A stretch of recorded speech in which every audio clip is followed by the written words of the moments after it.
Good morning, good afternoon,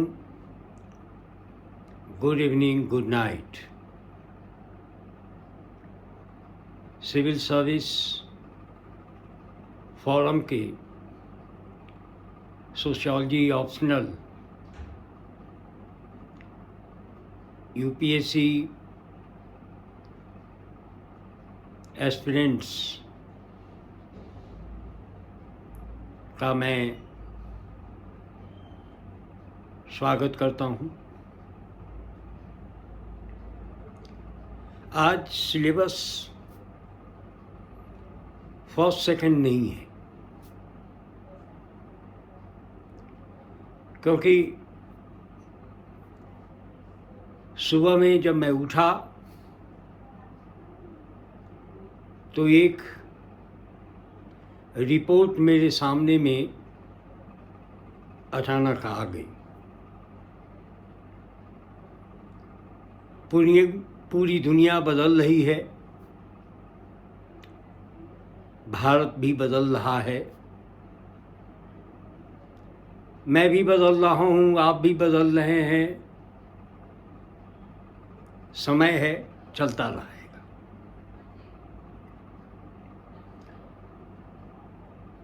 report है कि UNO ने पूरी दुनिया में भारत की बढ़ती हुई आबादी, जनसंख्या, पॉपुलेशन को दृष्टिगत रखते हुए कहा है कि बहुत जल्द भारत जो है, भारत की आबादी जो है दुनिया की सबसे बड़ी आबादी होगी। हम सभी जानते हैं, आप भी जानते हैं कि दुनिया की आबादी जो है आज सबसे ज़्यादा वह चीन में है। मैं उसे भी, मैं का मतलब भारत, हम और आप सभी नंबर 1 पावदान पर, पॉपुलेशन पर आ रहे हैं, बहुत जल्दी आएंगे। जैसे नंबर 1 पर पावदान पर आ रहे हैं, समाजशास्त्र एक सोया हुआ विषय नहीं है। समाजशास्त्र एक ऐसा डिसिप्लिन है जो समाज में घटने वाली छोटी से छोटी सूक्ष्म परिवर्तन से लेकर बड़े बड़े परिवर्तन होते हैं। परमाणु बम गिरते हैं,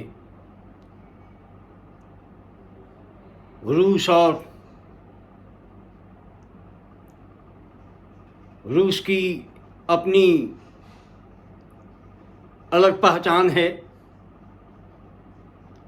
वह युद्ध कर रहा है, पूरी दुनिया चुपचाप देख रही है। जो भी हो रहा है सब अंदर खाने हो रहा है।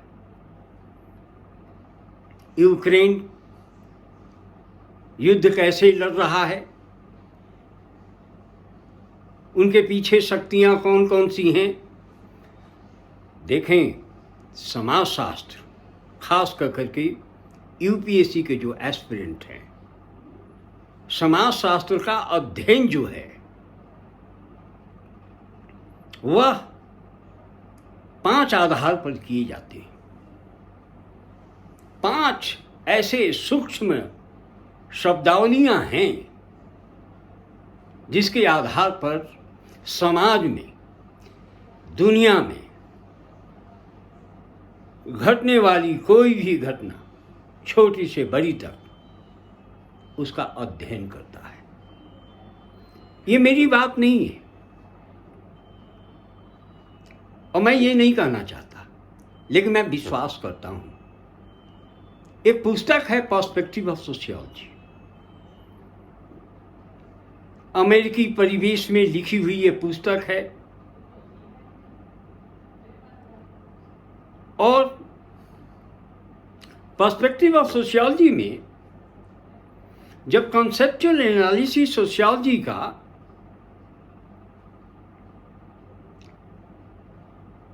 एच.एम. जॉनसन ने किया तो कहा कि सोशियोलॉजी 5 मौलिक तत्वों में बिलीव करती है. There are 5 basic components where sociology tries to interpret each and every event which occurred in the society. Number 1 is empiricality, अर्थात आनुभाविकता. Number 2, practicality, अर्थात प्रायोगिकता. तीसरा, qualitative orientation, not quantitative orientation. चौथा, नॉन इथिकलिटी,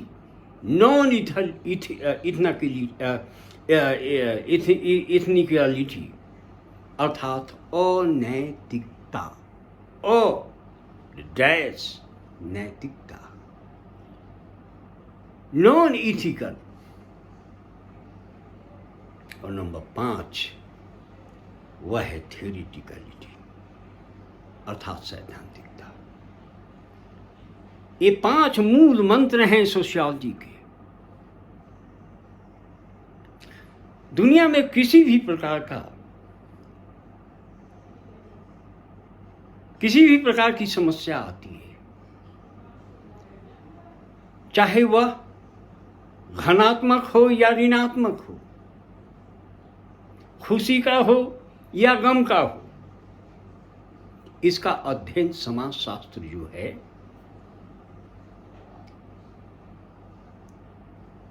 बड़ा ही नॉन इथिकलिटी के आधार पर करता है. कहीं बायसनेस नहीं होती है, कहीं फैलेसी नहीं होती है, कहीं पर किसी भी प्रकार का दुराग्रह नहीं होता है. इसी 5 टर्म को सोशियोलॉजी में आपको देखना है और इसे 5 को आपको अपनी आंसर शीट में लिखना है. यंग एस्पिरेंट्स, आज मैं बहुत सुखद महसूस कर रहा हूं.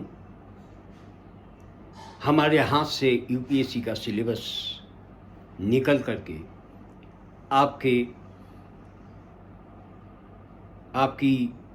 आपके दृष्टिकोण में वह समागत हो गया है. सिलेबस के एक यूनिट पर जो पर्दे हैं, जो तथाकथित समाजशास्त्रियों के द्वारा डाले गए हैं, मैं उसे धीरे धीरे आपके बीच में उतारूंगा. भाषाओं की या शब्दावलियों की जाल में समाजशास्त्र को फंसा करके अभी तक छोड़ा गया है.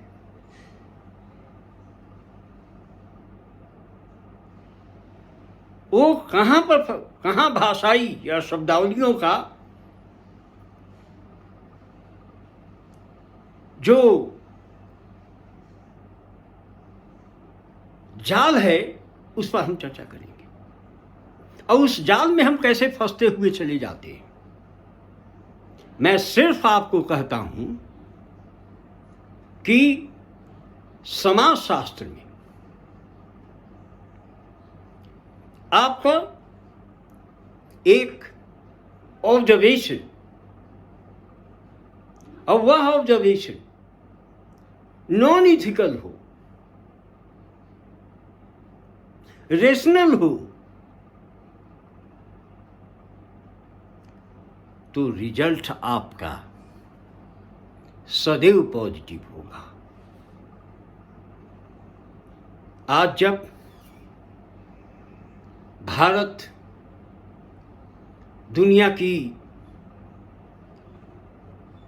सबसे आबादी वाली खबर को सुना तो कई वक्तव्य आ गए। भारत पर इसका आर्थिक मंदी या इसकी आर्थिकी के विकास में ये बैरियर के रूप में काम करेगा। कोई कह रहा है कि हमारे यहाँ बुरी हालत हो सकती है, आर्थिकी दृष्टिकोण से हम लचर हो सकते हैं। कोई इसे राजनीतिक स्टंट मान रहा है।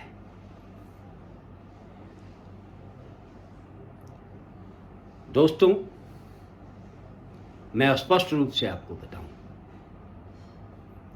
इन सारी शब्दावलियों को, सारे स्टेटमेंट को आपको जज करना है। इनसे दूर रहिए। जो वास्तविकता है, रियलिटी है, जो सोशल फैक्ट है, जो कलेक्टिव रिप्रेजेंटेशन की बात कर रहा हो, उसके साथ आप जाएं और उसे ही अपने आंसर शीट में रखें, लिखें। तो आपकी ऑब्जेक्टिविटी पर किसी भी प्रकार का सवाल नहीं उठ सकता है। सरकार क्या कर रही है, सरकार क्या नहीं कर रही है, उस पर आपकी पैनी नजर होनी चाहिए, क्योंकि घटना समाज में हो रही है। समाज में होने का मतलब हमारे और आपके लिए हो रही है। तो समाजशास्त्र सभी बारीकियों का फंडामेंटली रेशनल स्टडी करने वाला एक डिसिप्लिन है। यही कारण है कि सोशियोलॉजी में बड़े अच्छे मार्क्स आते हैं।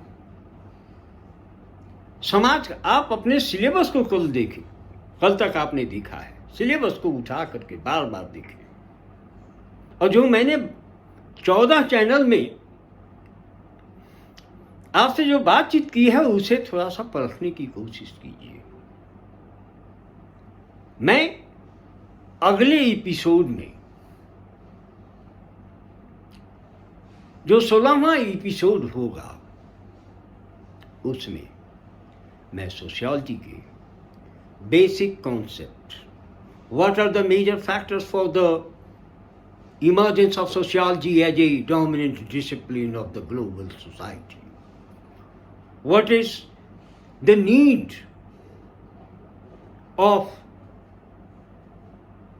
for the emergence of the sociology? What are the factors which are responsible for the emergence of sociology? What type of concept developed in the European society during the period of 3rd decades or 4th decades of 19th century? हम इस पर भी चर्चा करेंगे। August कुम्ट ही क्यों, Latin और ग्रीकी ही क्यों, इन सारी शब्दावलियों का, इन सारी विषय वस्तु पर हम लोग चर्चा करेंगे। एरिस्टोटल, प्लेटो जैसे, या अर्थशास्त्र, या कलहन की राज तरंगिणी, या ऐसी कई धाराएं हैं जिन धाराओं के बारे में हम आपसे चर्चा करेंगे। अगले एपिसोड में मैं आपसे इन सारी चीज़ों पर चर्चा करेंगे। इसी के साथ मुझे इजाज़त दें। Good morning, good afternoon, good evening, good night और सानंद रहें। सोशियोलॉजी ऑप्शनल के साथ आगे बढ़ते रहें।